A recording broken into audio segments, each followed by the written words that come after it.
Assalamualaikum dan salam sejahtera. Anda bersama saya, Hafiz Dalsa, dan ini Pastikan Sahih. Kita mulakan dengan laporan ini. Duli Yang Maha Mulia Sultan Johor Sultan Ibrahim Ibni Almarhum Sultan Iskandar sekali lagi bertitah menegaskan bahawa baginda tidak pernah mengeluarkan sebarang kenyataan seperti mana yang disebarkan dalam gambar yang dipaparkan ketika ini. Ini adalah salah satu kenyataan palsu yang terus disebarkan oleh pihak tidak bertanggungjawab di dalam pelbagai aplikasi media sosial. Pejabat Yang Amat Bahagia Tun Abdullah Ahmad Badawi telah menerima satu lagi berita tular melalui hantaran Facebook pemilik nama Muhammad Hasni Izzuan dan Saiful Zaman Mahmud berhubung kesihatan Yang Amat Berbahagia Tun Abdullah Ahmad Badawi. Pejabat menafikan sekeras-kerasnya berita berkenaan. Untuk makluman semua pihak, Yang Amat Berbahagia Tun berada dalam keadaan sihat walafiat di samping keluarga beliau. Pejabat Yang Amat Berbahagia Tun memandang serius penularan berita palsu ini dan akan mengambil tindakan undang-undang terhadap mereka yang menyebarkan berita palsu. Pihak pengurusan berharap masyarakat dapat memastikan terlebih dahulu kesahihan dari pihak yang berautoriti sebelum menyebarkan apa-apa berita bagi mengelakkan kekeliruan.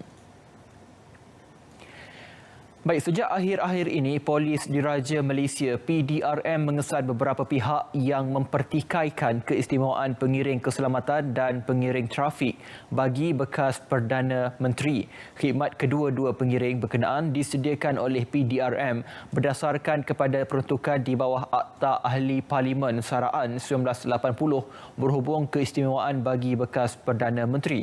Buat masa ini, PDRM memberikan perkhidmatan berkenaan kepada kesemua bekas Perdana Menteri Malaysia dan PDRM akan mengekalkan kelayakan kemudahan menggunakan khidmat pengiring keselamatan dan pengiring trafik kepada mereka sehingga proses rayuan dimuktamadkan oleh mahkamah.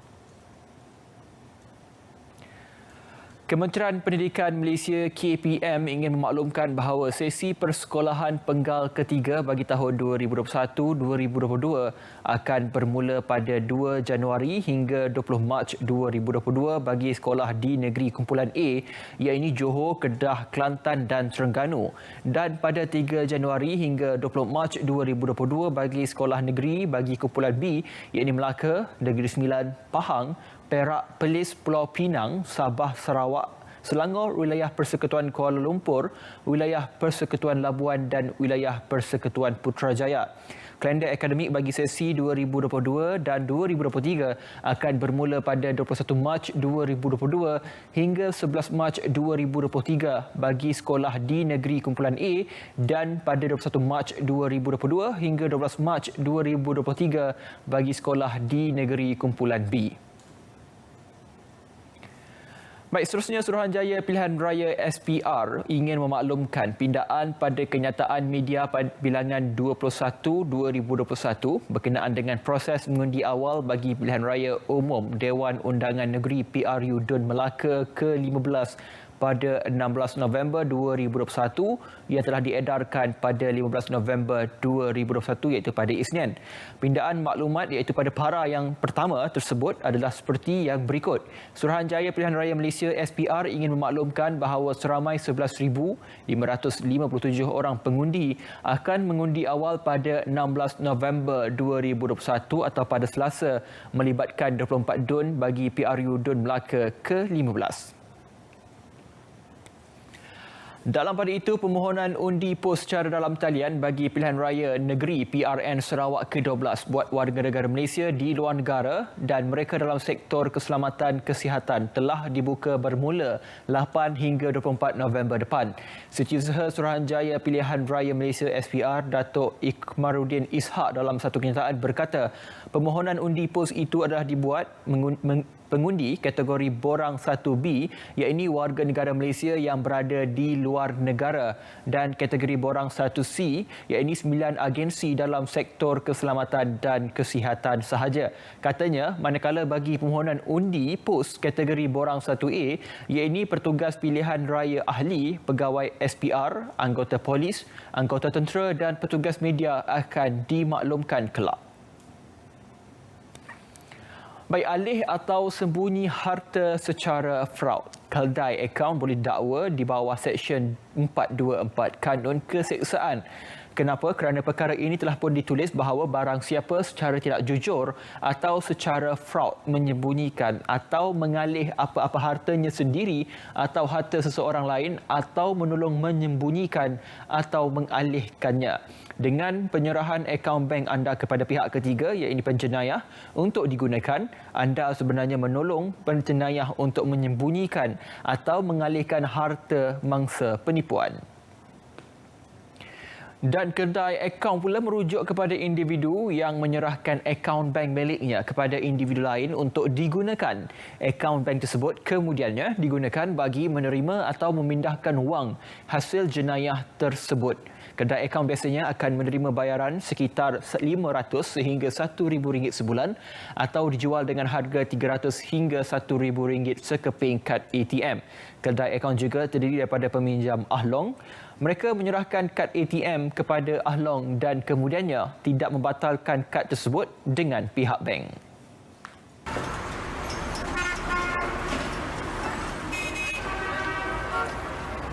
Sudahkah kita bersedia untuk hidup bersama virus COVID-19 ke arah reopening safely?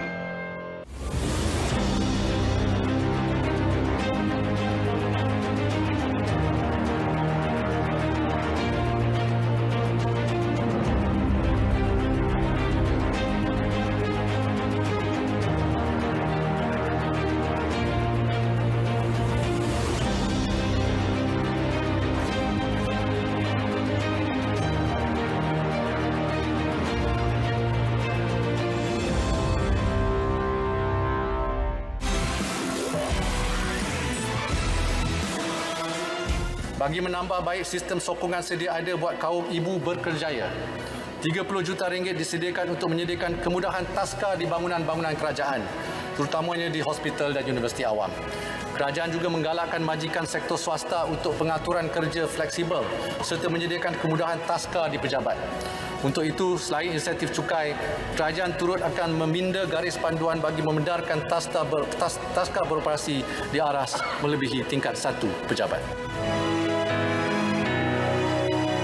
Ahli-ahli Parlimen Kerajaan telah diberikan taklimat dan ruang mengutarakan soalan serta pandangan mengenai inisiatif Kementerian Komunikasi dan Multimedia KKMM bagi tahun 2022 semalam. Menerusi sesi taklimat itu, Menterinya Tan Sri Anwar Musa berkata, KKM turut memaklumkan inisiatif kementerian yang terkini kepada ahli Parlimen bagi perhatian dan tindakan selanjutnya. Beliau berkata kepada media selepas sesi taklimat selama hampir 1 jam yang disampaikan Ketua Setiausaha KKMM Datuk Seri Mohammad Mentek sebelum majlis dibuka untuk sesi soal jawab. Antara isi taklimat itu adalah intipati belanjawan tahun 2022 dan program KKMM termasuk pakej peranti keluarga Malaysia dan pakej remaja keluarga Malaysia serta pelan jalinan digital negara jendela.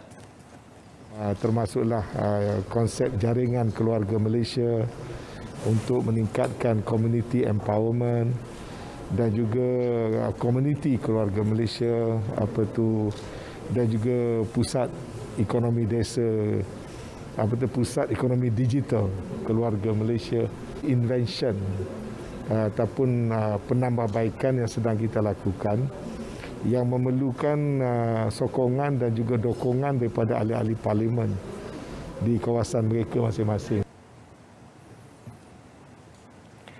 Beberapa siri pindaan perlembagaan persekutuan bakal dilaksanakan dalam tempoh sehingga Julai tahun depan. Menteri di Jabatan Perdana Menteri, Parlimen dan Undang-Undang, Datuk Seri Dr. Wan Junaidi Tuanku Jaafar berkata, ia membabitkan undang-undang berkaitan lompat parti dan had tempoh jawatan Perdana Menteri. Dalam perkembangan lain, berhubung prosedur operasi standard SOP kempen sempena pilihan raya umum PRU, Dewan Undangan Negeri Melaka, Datuk Seri Dr. Wan Junaidi menjelaskan segala SOP itu di bawah bidang kuasa Kementerian Kesihatan KKM serta Majlis Keselamatan Negara MKN dan bukannya Suruhanjaya Pilihan Raya SPR. Yang saya dikehendaki melaksanakannya sekurang-kurangnya mesti telah dibentangkan di Dewan Parlimen ini sebelum ataupun semasa bulan Julai, persidangan bulan Julai nanti. Jadi dalam keadaan semikian, insya-Allah perkara-perkara yang kritikal sebagai undang-undang berhubung dengan warga negara ini juga akan diambil kira, Yang Berhormat, dan saya cukup yakin Yang Berhormat dalam Dewan ini nanti akan menyokong pindaan perlembagaan sedemikian. Oleh kerenanya melibatkan kepentingan orang ramai di negara ini. Jawatan Kuasa Suruhanjaya Siasatan Diraja RCI Lembaga Tabung Haji TH bakal diserah untuk perkenaan yang di-Pertuan Agong. Jelas Menteri di Jabatan Perdana Menteri Hal Ehwal Agama Idris Ahmad. Senarai anggota jawatan kuasa itu sebelum ini tertangguh kerana terdapat dalam kalangan mereka yang tidak bersetuju. Kerajaan sebelum ini bersetuju menubuhkan RCI pada 14 Julai lepas bagi menyiasat isu-isu berkaitan yang berkenaan dengan tabung haji. Kita tertangguh oleh kerana sebab sebelumnya ada yang kita lantik, ada yang tak setuju. Dan sekarang ini sudah pun ada persetujuan dan insya-Allah kita akan kemukakan kepada pihak yang Pertuan Agong dan selepas itu akan diisytiharkan jawatan kuasa Suruhanjaya RCI ini. Dan kita sedar bahawasanya apabila aset tabung haji ini dibuat melalui SPV, Special Purpose Vehicle ini, yang sudah tentu dia keluar daripada Akta Tabung Haji yang memberikan jaminan kepada pendeposit.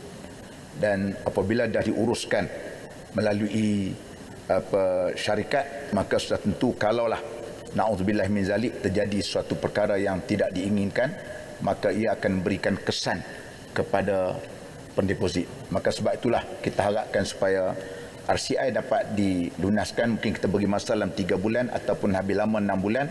Selepas itu akan berlakunya satu plan pemulihan semula terhadap tabung haji. Terima kasih. Tan Sri.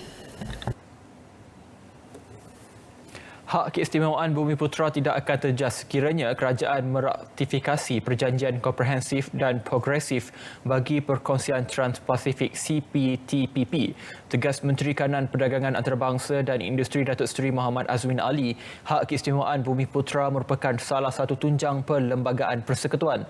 Justru kerajaan tidak akan berkompromi dalam mempertahankan dasar tersebut di dalam mana-mana perjanjian antarabangsa. Bagi perolehan kerajaan, CPTPP memberikan kelonggaran dan fleksibiliti yang membolehkan kerajaan terus membantu membangunkan syarikat-syarikat tempatan dan Bumiputera.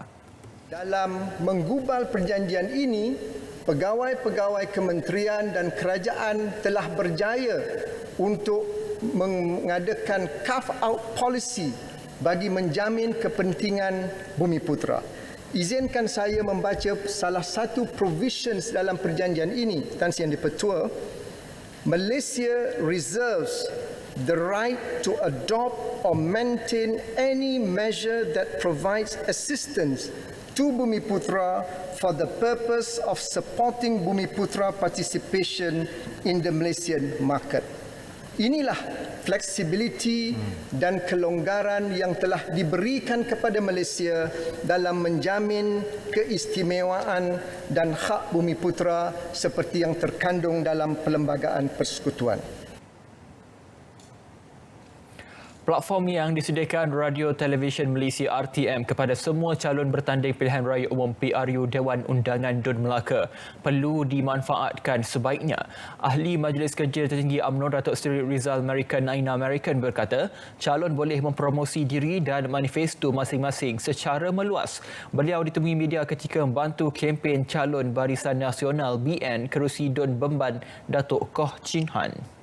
Saya rasa ini adalah satu perkembangan yang baik dan terima kasih kepada Tan Sri Anwar Musa selaku menteri dia yang membuka lantai demokrasi melalui penyertaan mereka di ruang-ruang yang disediakan oleh RTM. Kapsul dan data tentu sekali disediakan oleh RTM. Jadi saya nak menggalakkan semua calon-calon, tak kiralah yang calon terutamanya lah kalau saya calon BN dan calon-calon yang telah menawarkan diri untuk menawar sebagai wakil rakyat dalam pilihan raya negeri Melaka ini agar menggunakan kesempatan yang disediakan oleh RTM agar mereka dapat lebih dikenali oleh rakyat melalui siaran-siaran yang disiarkan oleh RTM. Dalam pada itu, 16 kompaun dengan nilai mencecah RM198,000 telah dikeluarkan terhadap parti politik serta individu sepanjang tempoh 8 hari kempen pilihan raya umum PRU Dewan Undangan DUN Melaka. Timbalan Ketua Polis Melaka Datuk Razali Abu Samah menjelaskan kompaun dikeluarkan Polis Kementerian Kesihatan Malaysia KKM dan agensi bersepadu seperti pihak berkuasa tempatan PBT dan Majlis Keselamatan Negara MKN. Antara kesalahan yang dikompaun berkempen dari rumah ke rumah, secara bersemuka, berkempen di kedai makan dan mengadakan aktiviti parti di bilik mesyuarat yang kecil. Polis turut menerima 130 laporan berkaitan ketidakpatuhan prosedur operasi standard SOP kempen seperti berhimpun dengan 41 kertas siasatan dibuka. Mahkamah Jenayah tidak mempunyai bidang kuasa untuk mengeluarkan perintah pengisytiharan yang dimohon Datin Seri Rosmah Mansor agar membatalkan pembicaraan kes rasuahnya. Menurut Timbalan Pendakwa Raya Kanan Datuk Seri Gopal Seri Ram, Datin Seri Rosmah hanya boleh merayu bagi 3 jenis keputusan oleh Mahkamah Jenayah. Ia terhad kepada pembatalan pertuduhan jenayah atas alasan tidak berasas, membebaskan atau mensabitkan tertuduh yang menghadapi pertuduhan jenayah. Datuk Seri Ram berhujah demikian dalam bantahan awal terhadap rayuan Datin Seri Rosmah. 24 September lalu, Mahkamah Tinggi menolak permohonannya untuk membatalkan perbicaraan rasuah yang dihadapinya dan menggugurkan Datuk Seri Ram daripada menjadi pendakwa utama dalam kes itu. Kementerian Sains, Teknologi dan Inovasi MOSTI melalui Yayasan Inovasi Malaysia YIM menganjurkan My MobiFix program Smartphone Repair and Social Entrepreneurship Bootcamp bagi meningkatkan kemahiran individu dan komuniti yang terkesan akibat pandemik COVID-19. Program tersebut bertujuan menyediakan peserta dengan kemahiran dan pengetahuan khusus keusahawanan dan bidang pembaikan telefon pintar bagi meningkatkan taraf kehidupan melalui peluang pekerjaan dan pendapatan. Terbahagi kepada 3 fasa, program My MobiFix diadakan dengan melibatkan 170 peserta. Majlis graduasi julung kali diadakan dengan disaksikan Menteri Sains, Teknologi dan Inovasi Datuk Seri Dr. Adham Baba di Ibu Negara. Baik, seterusnya, pengusaha premis judi di negeri Kedah disarankan untuk beralih kepada perniagaan lain susulan keputusan kerajaan negeri tidak lagi mengeluarkan lesen baharu kepada premis tersebut berkuat kuasa serta-merta. Menteri Besar Kedah Datuk Seri Muhammad Sanusi Mat Nor berkata, kalangan mereka yang terlibat boleh mencari perniagaan lain dengan meneroka bidang baru seperti sektor makanan. Baik, seterusnya, Geran tahunan RM10 juta yang diperuntukkan oleh kerajaan negeri yang dipimpin Gabungan Parti Sarawak GPS sejak sekian lama adalah salah satu daripada banyak bukti nyata yang menunjukkan bahawa ia tidak pernah mengabaikan sumbangan Sekolah Persendirian Cina CIS. Ketua Menteri Tan Sri Abang Johari Tun Openg berkata, apabila merujuk kepada soal pendidikan kerajaan negeri mengambil sikap liberal dengan pandangan yang terbuka. Beliau berkata kerajaan GPS mengiktiraf sijil Unified Examination Certificate UEC kerana mata pelajaran yang ditampilkan adalah hampir menyamai lain-lain sukatan pelajaran dan jika ia tidak diiktiraf, ia hanya akan merugikan. Sementara itu, Abang Johari mengucapkan tahniah kepada Lembaga Pengurusan Sekolah Riam Road Secondary School terhadap wawasan mereka melahirkan pelajar yang dapat menyesuaikan diri dengan perubahan terutama dalam memenuhi permintaan dan keperluan masa depan. Mana-mana kementerian, kerajaan negeri, ahli parlimen dan ahli Dewan Undangan Negeri ADUN yang tidak mendapat peruntukan keuangan dalam rancangan Malaysia ke-12 RMK12 dan bajet 2022 meskipun telah membuat permohonan boleh mengemukakan semula permohonan mereka mulai Mac tahun depan. Menteri di Jabatan Perdana Menteri Ekonomi Datuk Seri Mustafa Mohamad berkata, permohonan boleh dilakukan secara dalam talian melalui sistem My Project bermula 1 Mac 2022 hingga 31 Mac 2022. Unit Perancang Ekonomi EPU akan mengedarkan surat berkeliling mengenai perkara berkenaan, katanya ketika menggolong perbahasan rang undang-undang perbekalan 2022 peringkat dasar bagi Jabatan Perdana Menteri Ekonomi di Dewan Rakyat. Baik, perkembangan berikutnya. Mahkamah Tinggi Kuala Lumpur menolak permohonan Pertubuhan Kebajikan Rumah Bonda Kuala Lumpur yang dikenali sebagai Rumah Bonda untuk kebenaran semakan kehakiman terhadap tindakan LAK atau SITA oleh Jabatan Kebajikan Masyarakat JKM Wilayah Persekutuan ke atas premis itu susulan dakwaan penderaan seorang remaja sindrom Down. Hakim Datuk Ahmad Kamal Mat Syahid membuat keputusan itu selepas membenarkan bantahan Jabatan Peguam Negara AGC terhadap permohonan yang dikemukakan Rumah Bonda itu. Peguam Asiah Abdul Jalil yang mewakili Rumah Bonda ketika dihubungi memberitahu kepada pemberita pihaknya memohon agar tiada kos diperintahkan kerana permohonan itu difailkan tanpa sebarang maklumat ataupun matlamat keuntungan, sebaliknya demi kepentingan awam. Dalam pada itu, Mahkamah Tinggi Kuala Lumpur turut menolak permohonan kerajaan Malaysia untuk menggantung keputusan berhubung hak kerakyatan bayi yang lahir di luar negara oleh ibu warga negara Malaysia dan bapa warga asing berhak mendapat hak melalui pelaksanaan undang-undang untuk menjadi warga negara Malaysia. Sementara menunggu rayuan di Mahkamah Rayuan, Hakim Datuk Akhtar Tahir membuat keputusan itu selepas mendengar hujahan pihak-pihak dalam prosiding itu secara dalam talian. Peguam Datuk Dr. Gurdia Singh Nijar apabila dihubungi berkata, Hakim mendapati ibu-ibu yang merupakan plaintiff telah menunggu lama dan mengalami kesukaran dan mereka tidak boleh menunggu sehingga proses rayuan berakhir kerana ia akan menjejaskan plaintiff dan menyebabkan mereka terus mengalami kesukaran.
Selain itu, kerajaan juga menyediakan 80 juta ringgit sebagai dana bantuan sementara bas henti-henti untuk manfaat pengendali bas henti-henti dan 115 juta ringgit bagi inisiatif PAS perjalanan bas tanpa rel tanpa had dengan harga RM50 sebulan untuk pengguna terutamanya di Lembah Kelang. Acara khas pilihan raya umum Dewan Undangan Negeri Melaka ke-15 akan diteruskan malam ini dengan tajuknya Politik Matang, Persaingan Sihat, Komunikasi Hebat bersama dengan Yang Berhormat Tan Sri Datuk Seri Panglima Town Planner Anwar Haji Musa, Menteri Komunikasi dan Multimedia bersama dengan pengacaranya Tuan Syed Munawar Syed Mustar pada malam ini di TV1 bermula jam 9 malam. Baik, seterusnya langsung dari Parlimen ke-14 anda boleh ikuti secara langsung di TV1 dan juga di RTM Klik bermula Isnin hingga Khamis jam 10 pagi untuk anda mengikuti perbahasan-perbahasan di Dewan Rakyat dan juga di Dewan Negara. Dan seterusnya World AI Show Insinyur Dr. Carl Eng, VP Data Ecosystem Development Malaysia Digital Economy Corporation MDEC. Ini adalah satu acara penting untuk anda saksikan secara dalam maya pada 18 November 2021.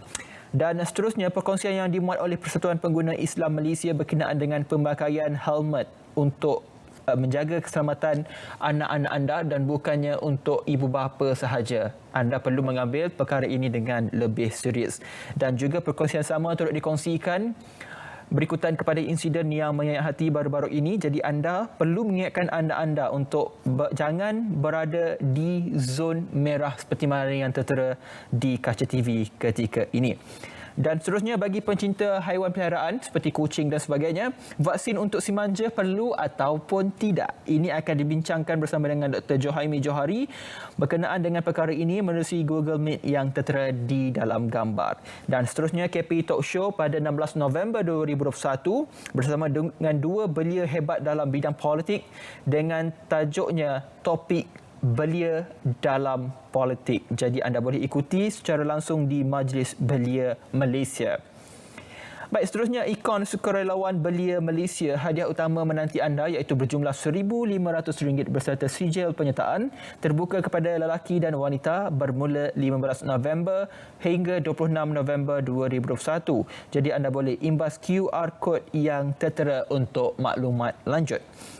Baik, seterusnya ceramah umum Jawatankuasa Tetap Bahasa Melayu tatkala bahasa mengalir di Muara Merdeka pada 17 November 2021 iaitu pada Rabu jam 9.30 pagi oleh Dr. Muhaimi Sulam, ahli Jawatankuasa Tetap Bahasa Melayu. Dan seterusnya ini kami kongsikan kepada anda, jangan menggali buah bawang, cari dahulu buah kemiri. Jangan mencari salah orang, cari dahulu salah sendiri. Pantun tadi mengakhiri pastikan sahih untuk edisi hari ini. Terus berada dalam keadaan selamat. Sayangi keluarga anda, keluarga kita, keluarga Malaysia. Saya Hafidh Hussain. Assalamualaikum dan jumpa lagi.